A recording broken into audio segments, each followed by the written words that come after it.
কোনো জিনিসই ফেলনা নয়, প্রতিটা জিনিসই আমাদের কোনো না কোনো কাজে কিন্তু লাগে। তাই কোনো জিনিস ফেলে দেওয়ার আগে একটুখানি ভেবে দেখবেন, জিনিসটা যদি রিইউজ করা যায় তাহলে অবশ্যই রিইউজ করবেন, কারণ এই দ্রব্যমূল্যের বাজারে কোনো জিনিসই ফেলনা নয়।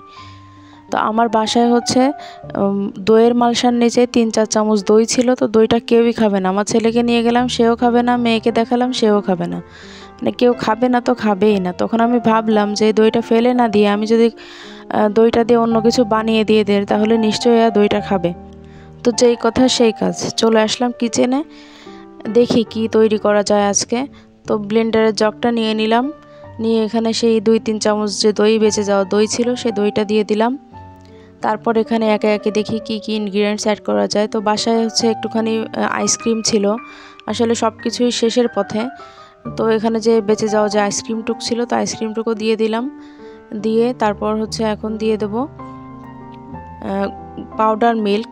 তো এখানে বাসায় আসলে পাউডার মিল্কও শেষের পথে, যতটুকু আছে ততটুকু দিয়ে দিলাম। এখানে আসলে সব কিছুই শেষের পথে, যতটুকু বেঁচে আছে সব কিছুই এখানে দিয়ে দিচ্ছি। আর ফ্রিজে জাল করে নেওয়া দুধ ছিল, নর্মাল ফ্রিজে ছিল ঠান্ডা, তো সেই দুধটা দিয়ে দিলাম। 2-2.5 কাপের মতো দুধ ছিল এখানে, তো দুধটা দিয়ে দিলাম।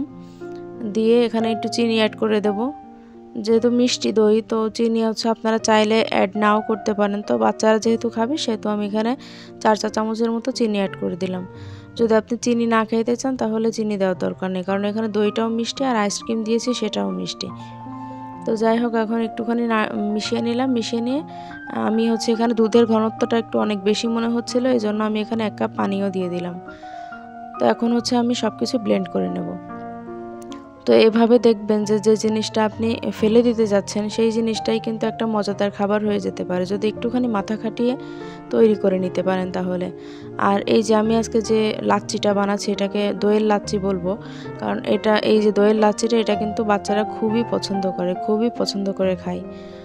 তো এই তো তৈরি হয়ে গেল, মাত্র 2 থেকে 3 মিনিট কিন্তু আমার সময় লেগেছে দইয়ের লাচ্ছিটা তৈরি করার জন্য।